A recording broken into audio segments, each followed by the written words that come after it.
thank you very much for being here. We have largely an energy group today. We're looking to be very energy dominant, and we will be in a very short order. These are great professionals, but before we do that, we'll be signing an executive order having to do with COVID and schools. Lindsay? Yep. So this first executive order, it prohibits federal funding for COVID-19 mandates, vaccine mandates in schools.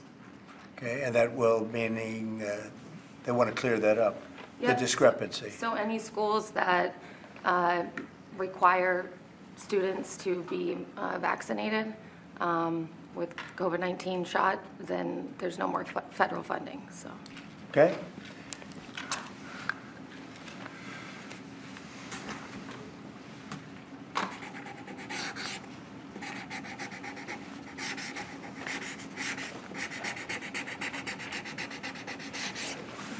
Okay, that solves that problem.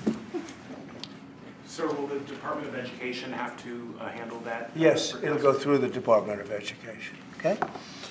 Thanks. Can I make one comment, Mr. President? Yes, please. As a father of 9, thank you.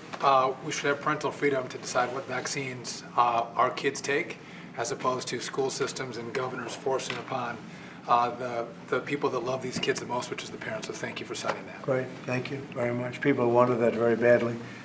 Okay. Okay, and here is an executive order establishing the National Energy Dominance Council. So that will be chaired by the Secretary of the Interior, Mr. Burgum, and the Vice Chair, Chris Wright. And so this will reduce costs with respect to energy, establish American independence with energy, and also unleash energy dominance. Good, thank you. And this is a big deal. We have more energy than any other country, and now we're unleashing it, to put it nicely. And I'd like to ask Doug, you're going to be heading it up. You and Chris, would you say a few words about it, please? Yeah, absolutely, sir. Good afternoon. President Trump wisely understood that under the Biden administration, there was a war against American energy, and today that war officially has ended. President Trump on day one declared a national energy emergency. And this is a real emergency because under the Biden administration restricted the production of oil and gas. Production's still coming, but when you stop holding leases, when you take 625 million acres of land out of ocean land, out of production possibilities through an executive order, you're really restricting the balance sheet of America. But today, as President Trump said, this is unleashed. The National Energy Dominance Council will be made up, all the folks that are standing beside me here, other cabinet leaders and many more, represent President Trump's wise decision that we need a whole-of-government approach to unwind. The Biden administration had a whole-of-government approach that had the war against U.S. energy. Now we need to turn that around 180 degrees and unleash that potential. We've got to unleash it from the Gulf of America all the way up to Alaska. We have amazing resources in this country, and we haven't been getting a return on them. Many of these are under public lands. The interior has 500 million acres of surface, 700 million acres of subsurface minerals, critical minerals, and offshore close to 2 billion acres. And that balance sheet is the biggest balance sheet in the world, and it's been completely underutilized. Everybody knows we have 36 trillion in debt as a country, but no one knows how many hundreds of trillions of dollars of assets we have. And President Trump is asking us to go get a return on that investment for the American people. And with that, we're going to have prosperity at home with lower prices, and we're also going to have peace abroad. Because the wars that we've been engaged in, or our allies have been fighting over the past few years, have been funded by the oil sales of our adversaries. So we have an opportunity, and we also are in an AI arms race with China. The only way we win that is with more electricity. And we also have an energy emergency in terms of electricity. Too much intermittent, unreliable, not enough base load. We've been shutting down the base load that we have. President Trump is going to reverse that, and it's going to allow us to win the AI arms race, which is the most important thing that we have to do relative to our future. So with that, I want to say again, thank you to President Trump, and I want to thank my fellow members of the Energy Council here. I'm going to kick it over to the Vice Chair, Chris Wright, who's the Secretary of the Department of Energy. Thank you, Secretary Burgum.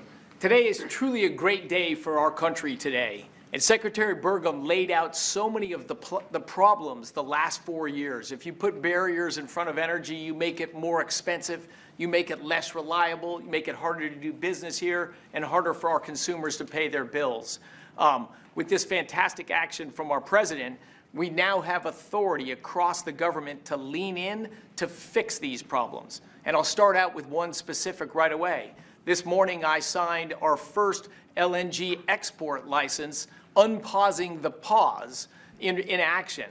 The Commonwealth LNG project that'll be on the Gulf Coast in Louisiana is now officially ready to go. This will be a large construction project for American workers. It'll draw demand for more American energy production that'll be shipped overseas to our allies. Many more of those to come. We're also working aggressively to roll back standards that have made appliances more expensive for Americans, and dishwashers that take 2 hours long and don't get your dishes clean. Nobody likes that. That's about standing in the way. And with this President Trump and our new National Energy Dominance Council, there's so many things we can do to make American lives better, bring down costs, and grow opportunities. And with that, I'm going to kick it over to a fellow member of the Council, our Administrator of the EPA, Lee Zeldin. Thank you, Secretary, and honored to be serving on the Energy Dominance Council. At EPA, we're doing our part to power the great American comeback. And President Trump has made it clear that he wants EPA to be doing our job to ensure that we are unleashing energy dominance however we can help, that we are assisting in making America the AI capital of the world, that we are pursuing permitting reform, that we are helping to bring back American auto jobs. This is the mandate of the American public. The Trump mandate, it was clear, and the guidance from President Trump to me when he asked me, thankfully, for the opportunity for us to be able to serve together in partnership to unleash energy dominance. This is a moment that we must meet. To that end, it is important to note that the prior Biden-Harris EPA issued a waiver to California for tailpipe emissions. This was a rule that should have been submitted to Congress. We will submit it to Congress. Congress will have the opportunity through the Congressional Review Act to make that waiver go away. We will do everything in our part to help the American people to make life in America more affordable. The golden age of American success is upon us. If you're excited about the last 3 weeks, that was just a taste of the main event, the entree to come, the next 4 years being the greatest term in the history of the American presidency. With that, I'd like to introduce Sean Duffy. Thank you. So, first of all, thank you for the work on dishwashers. We use more water to wash our dishes before we put them in the dishwasher. That's right. We're not saving water, we're using more water, so thank you for that. But I'm also joining the EPA. We've introduced our rules to start to look at the CAFE standards. So we're looking at how much it costs for end users when they put gas in their car. And the Biden era standards are costing billions of dollars in taxes and carbon credits, which drive up the cost of vehicles. And so we're going to remedy that, rectify it, and make sure we're bringing down the cost of a car, number one. Number two, if I could just mention, Mr. President, per your direction, we are going to move forward with a permitting process for the Texas Gulf Link Deepwater Port, making sure we can move energy in and out of the country. So that was held up for 5 years. And it was stonewalled, bureaucrats got in the way. We're now going to move forward with that, making sure we have great oil infrastructure in the country. Great, thanks. Great And job. Howard Lutnick? Yes. So, the nanny state, you're feeling the end of the nanny state. From straws made of paper to regulation endlessly harming Americans and holding us back. It slows down our production and manufacturing, which we were talking about with the Prime Minister of India yesterday. You're hearing that about energy dominance. It's going to go away. We're going to care about Americans. The Trump administration and this president cares about Americans, and you're going to feel it change. You're going to feel the price of energy coming down. You're going to feel prices coming down. You're going to feel an explosion. The golden age of manufacturing of America has always been there. It's just been stifled by regulation, and that time is over. Thank you very much, Howard. Please. Mr. President, I just want to say that you've built such an incredible team, and Secretary and Chairman Burgum, that he's been working on this his whole life. And so what I expect you to see, sir, is action as early as next week that is going to shock people about how good it is for Americans. And so thank you for your leadership, sir. Thank you very much, Kevin. And we are also working on a project that has been under wraps for 20 years. Everybody wanted it. It's been held up by New York. It's a pipeline that will bring down the energy prices in New York and in all of New England by 50, 60, 70%. It should have been done years ago. We'll be speaking to New York, and the New York is actually the biggest beneficiary because their energy costs are very high. This will reduce them very substantially. But all of the governors want this to happen, and I think it's going to happen. It's now going to happen. It's something that's would rather not have to go eminent domain. We'll do that if we have to in New York, but hopefully we won't have to do that.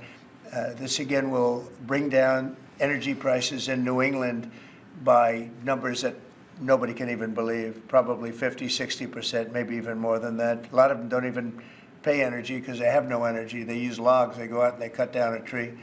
It's really a terrible situation. So we're going to get this done, and we can have it done once we start construction. We're looking at anywhere from 9 to 12 months, if you can believe it. It's going to go very rapidly. The other thing I'd like Doug to mention, the 635 million acres that Biden so viciously took out of our net worth. If you look at it from the standpoint of a company, you talk about net worth. They've destroyed our net worth. We're putting it back. It will be back as of this afternoon. And Doug, could you mention that? All of the millions and millions of acres that he just handed back to Yes, nobody. the executive order by President Biden that wiped out these trillions from our balance sheet. President Trump signed an executive order instructing me as the Secretary of Interior to unban that ban, and that's been accomplished. And so those are back on the U.S. balance sheet. Okay. Sorry, which one is that? The 625 million acres of offshore that was banned from further lease sales.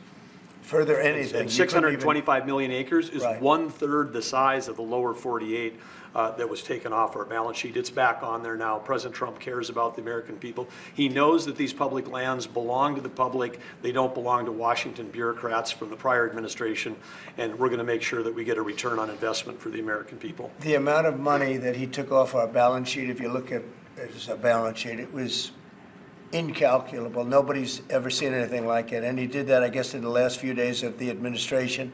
He just wiped it out. 635 million acres, which if you sit down and look, it's like that's a major part of the ocean. And he just gave it away and took it away. And fortunately, it wasn't done with an act of Congress or anything. And we did it in a, I think, very abbreviated, very quick, and very legal procedure. And it's now back on our balance sheet. It's back as part of our country. What they did was so horrible. It was just a terrible thing to do, an unbelievable thing to do. Also, they mentioned dishwashers and sinks and showers and the whole thing. We're going to get rid of those restrictions. You have many places where they have water. They have so much water they don't know what to do with it. But people buy a house, they turn on the sink and water barely comes out. They take a shower, water barely comes out. And it's an unnecessary restriction. And basically, I think we're going to be going back to the Trump rule. We had it, and everybody was happy. And then these people came in and they restricted it again. So we're going back, and we'll get it approved by Congress. In addition, we'll get it approved by Congress. So for 4 years, it's good, but we're going to get it permanently taken care of. And again, very environmentally friendly. But we want to be able to, when somebody turns on a sink to wash their hands or presses the button for a dishwasher, and there's barely enough water to, I mean, there's no water. And you know what they do? They press the button 10 times. They run it 10 times. So it ends up costing a lot more. So I know you're working on that. And where are we on that? We're working closely with the Department of Energy with regards to rules that were enacted during the Biden administration. Inside of the EPA, we are overhauling the WaterSense standards that are there to update them for the American people, to bring down cost of living and combat inflation, and just pursue common sense. Good. Well, we have more oil and gas than anybody else in the world. We're opening up ANWR again. As you know, we got something Ronald Reagan couldn't do it. No president was able to do it. I got it. And the first week in office, the Biden administration terminated that. ANWR is the biggest site, probably bigger than Saudi Arabia. We don't know yet, but it's of that size or bigger. And we hit gold, and I call it liquid gold, but we hit gold, and for whatever reason, they terminated it, and we were just ready to start utilizing it. This could take care of all of Asia, energy-wise, very close to Japan. In fact, Japan wants to go and be our partner doing the pipeline going right into the ships. So they expressed tremendous interest. So did Prime Minister Modi of India. And just in closing, both Prime Minister Modi and the Prime Minister of Japan, both very good people, they said we couldn't make a deal. We couldn't get any energy. I mean, you wonder what was going on with our country. They couldn't make a deal to get any energy from the Biden administration. They just couldn't do it. There was nobody to deal with. They didn't know how to go about it. And they're very happy that we're here. But we're going to really benefit our taxpayers, and we're going to benefit our country. So I want to thank everybody for coming. This is a very big bill. This is really going to be energy dominant. We're going to be energy dominant like nobody else. And this doesn't even discuss all of the electricity that we're going to be producing for all of the AI plants. You know, they need double the electricity at least that we have right now. So you take all of our electricity that we have all over the country just for AI to do it right and to win that war, which we're leading by a lot because of what we've done over the last few weeks. We're leading by actually a lot. But if you take all of it, we have to double our electricity needs just for the AI, and that doesn't include the other technologies. So it's a real honor to sign this bill. We're going to also work on CAFE standards. Lee, you're going to be doing that and make that whole situation, bring that back into reality, and I think very quickly, having to do with cars. Thank you very much. Did we cut any tariffs yesterday as part of your meeting?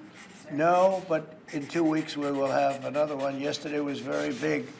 Reciprocal tariffs was very big, and I explained to the Prime Minister of India, Prime Minister Modi, very good man. His tariffs are very, very high. India's tariffs are among the highest. And I said, well, now, you know, we were very low. We were the lowest. They're just about the highest. There are others as high, but not much higher. And I said, no, from now on, what we do is what you charge us, we charge you. It's very simple. So whatever you're charging us, you can go as high as you want. Whatever you charge us, we charge you. Did he make any pledges? And I wouldn't say they were thrilled to hear that, but that's the way it is. Tariff, I told you, is a beautiful word. Fourth most beautiful. Did he make any pledges about BRICS nations not undermining the dollar? You had threatened 100% Yeah.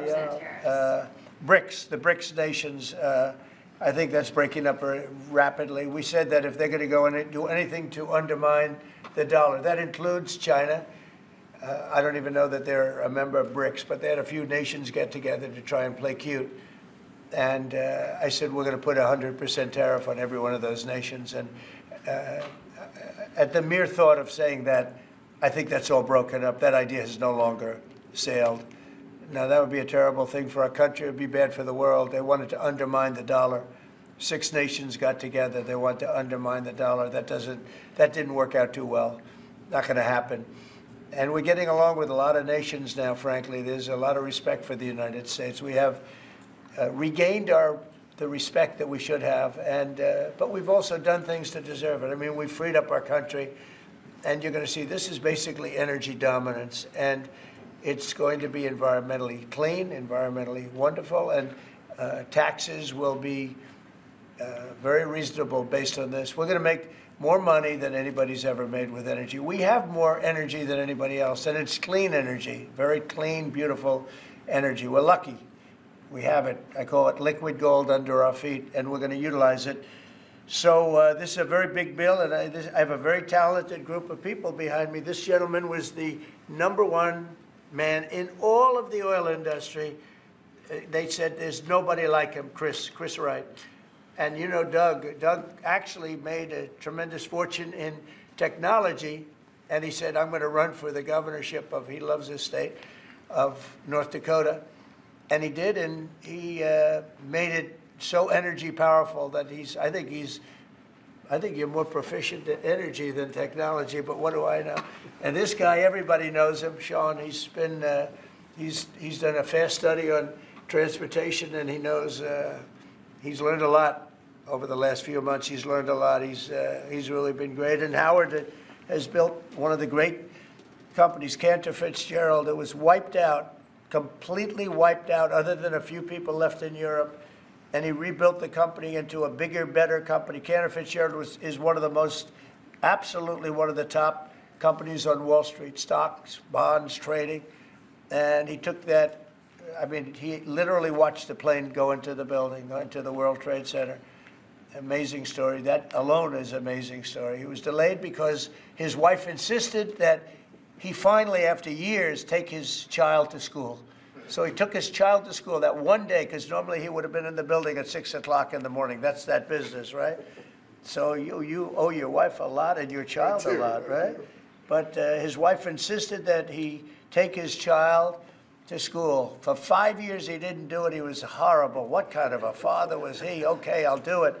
And he was therefore driving down at 8:43, whatever the time was, down the West Side Highway, and he saw the plane go into the side of the building. He said, wow.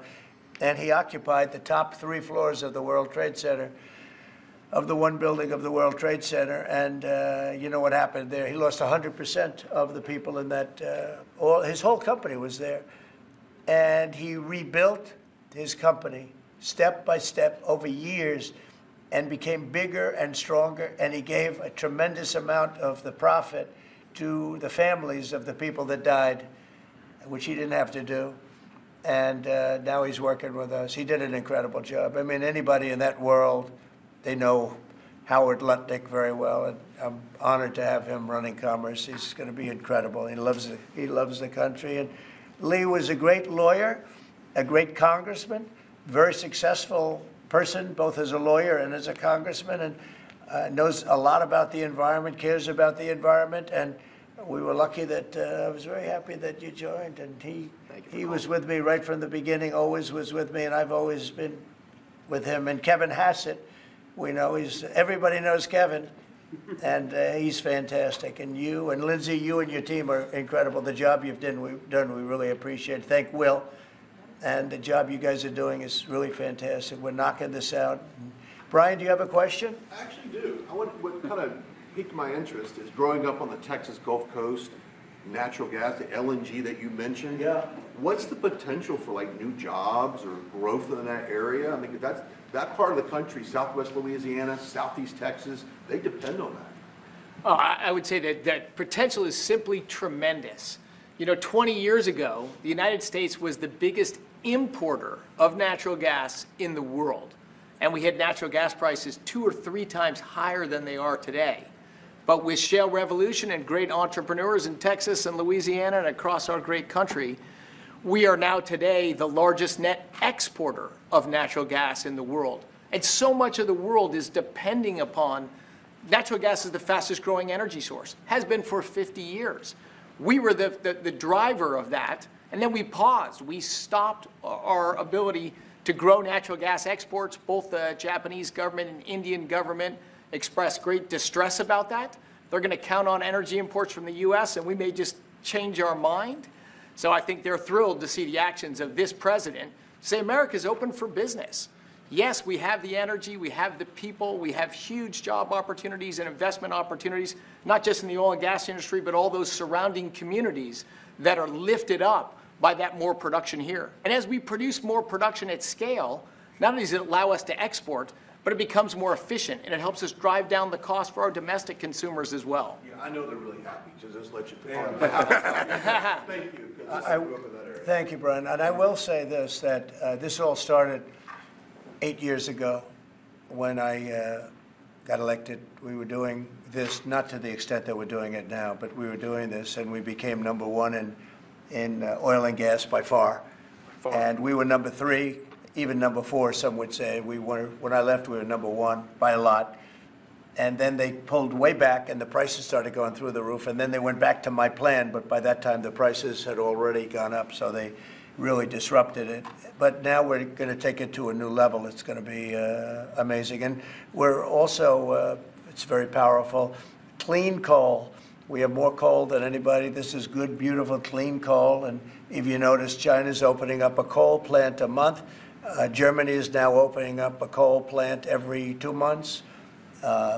Very powerful. It's probably the most powerful source of energy in terms of generation of electricity and other things. And we're going to utilize our good, clean, beautiful coal and oil and gas. We have more than anybody of everything, and we're going to take advantage of it. And I appreciate everybody being here. Mr. President, Yeah. on the energy, Please. Can I ask you, sir, about what's happening in Munich? Senator Roger Wicker shepherded Defense Secretary Hegseth through his confirmation. He got him through that process, and then he had some tough words for him overseas. He said it was a rookie mistake for Secretary Hegseth to outline what would or would not happen as far as Ukraine's membership in NATO goes. And then I haven't heard that. I mean, Roger's a very good friend of mine, and Peter's obviously, he's been doing a great job. Did you know what he I haven't was heard. saying? Let me look at, you tell me something I have not heard the about. question I had is, were you aware of what Secretary Hegseth was going to say in his speech at NATO? Generally speaking, yeah. Generally speaking, I was. So I'll speak to Roger. I'll speak to Pete. I'll find out. Mr. President, on the Energy Dominance Council, that's for all forms of energy? Does that include All wind and solar? forms of energy, yep. And the pipeline you mentioned, sir, is that Constitution Pipeline in New York? Yes. Can you, is Yes. that the I project? believe that's so, finished? right? Yes. Yeah, that's what it is. And, you know, they've been trying to get it for 20 years. And what it means is for New York, upstate New York, and even everywhere in New York, also other states, but in particular New England, that New England will now, I think, will cut the energy prices, and big cuts in New York too, but cut the energy prices literally in half. We have the permits. We have permits that just about everything we need a New York permit, and I would imagine they want to do because their energy prices will come down so far. And it's a lot of jobs for New York. It's a great thing for New York. Everybody wants it. We'll be meeting with the various governors, the governor of New York, and the other governors too. And we can have it built in about 9 months, and let's say 1 year, but we can actually have it built in pretty close to 9 months. It's all set. We have most of the permits, almost all of the permits. And on just, you're prioritizing energy dominance today. You've also prioritized trade balance. The oil industry is a little worried about the steel tariffs. I mean, they put 20,000 feet steel in the ground at a well. How will you balance that? Is there a possibility? You're talking about steel and aluminum. Indeed, steel tariffs. So the steel, I saved the steel industry in my first term by putting on tariffs because China was dumping massive amounts of steel. Others also, but mostly China. And I put very substantial, we took in $600 billion worth of tariffs from China. No other president's taken up, literally haven't gotten 10 cents from China, not 10 cents. And hundreds of billions of dollars came in from China. And they understood it. They understood what I did. But the dumping stopped. And had I not done that, you wouldn't have one steel mill, I think I can say, not one steel mill operating in this country. And we need steel. We need steel. I mean, there are some things you have to have, and steel is one of them for military, et cetera. So I think steel is going to be very strong. It's going to be very strong. I think it'll go back to being really powerful. We saved it. I mean, we were talking about U.S. Steel last week. U.S. Steel would have been closed, totally closed. We saved it. And now it's going to become, I think, very, very profitable. The tariffs are going to save a lot of industries. Mr. President, U.S. Steel, can I just follow up on U.S. Yeah, Steel? go just ahead, very quickly, finish sir? If the Japanese company that's interested in U.S. Steel wants to take a minority stake as opposed to full ownership, is A that minority fine? stake I wouldn't mind greatly, but what they're doing right now is they're going to be investors, and they're going to be investing in, I think, debt and various other things. But we didn't want to let U.S. Steel go to a foreign company. U.S. Steel was the greatest company in the world for a period of 15 years. It was, you know, it was the big deal 80 years ago or so. And psychologically, we can't even think about letting that happen. But what is going to happen, and we've already seen it, you see it in the stock price, with the tariffs, U.S. Steel is going to be a real powerhouse again. Mr. President, if I could just follow up on Jackie's question about Munich. Vice President Vance's speech to the conference has ruffled quite a few feathers in Europe. What did he say to ruffle them? I don't know. He was talking about the freedom of speech and migration in Europe. Do you believe that European leaders have a fundamentally different view of the world than this administration's? Well, I heard his speech, and I tell you, you're talking about JD's speech, right? Yes, sir. I heard his speech, and he talked about freedom of speech, and I think it's true in Europe. They're losing their wonderful right of freedom of speech. I see it. I mean, I thought he made a very good speech, actually, a very brilliant speech. Yeah. Europe has to be careful. And he talked about immigration. And Europe has a big immigration problem. Just take a look at what's happened with crime. Take a look at what's happening in various parts of Europe. I thought his speech was very well received, actually. I've heard very good remarks. And in regards to Ukraine as well, yesterday you mentioned that you thought Ukraine's NATO aspirations were one of the main reasons that the war broke out. Who do you blame for the war, Ukraine or Russia? Well, I think that there were a lot of people to blame. All I can say is very simply, if I were president, that war would never have happened. And you know what else wouldn't have happened? The Middle East wouldn't be all blown up, and October 7th wouldn't have happened either. Those two areas, you wouldn't have inflation, you wouldn't have October 7th, you wouldn't have Russia and Ukraine fighting. None of those things would have happened if I were president. So to follow up on the Middle East, earlier this week... Yeah, please. You mentioned auto tariffs the other day. Yeah. When do you plan to unroll? Howard, I'd say over the next, sometime, maybe around April 2nd. I would have done them on April 1st. Believe it or not. I'm a little superstitious. No, literally, we had it planned for April 1st. I said, let's make it April 2nd. You know how much money that costs? That costs a lot of money just that one day, but we're going to do it on April 2nd, I think. Is that right? That's right. Okay? Thank you. The lead prosecutor in Eric Adams' case resigned today, saying anyone who didn't press forward would be a coward. What's your reaction to that and to the overall implication that politics were at play here? Well, I don't know about it. I mean, obviously, I'm not involved in that. But I would say this, that if they had a problem, and these are mostly people from the previous administration, you understand, so they weren't going to be there anyway. They were going to all be gone or dismissed. If not, they know on Tuesday they're all being dismissed. You know, the whole country is being, because what you do is you come in and you put new people in. So when you say resign, they're going to be gone anyway. But I know nothing about the individual case. I know that they didn't feel it was much of a case. They also felt that it was unfair with the election. Look, I would know that better than anybody because I was weaponized more than any human being in the history probably of the world. And I won the election in a landslide, winning all 7 swing states, winning the popular vote and everything else. Because the people got it. It was weaponized, and I was weaponized literally weeks before the election.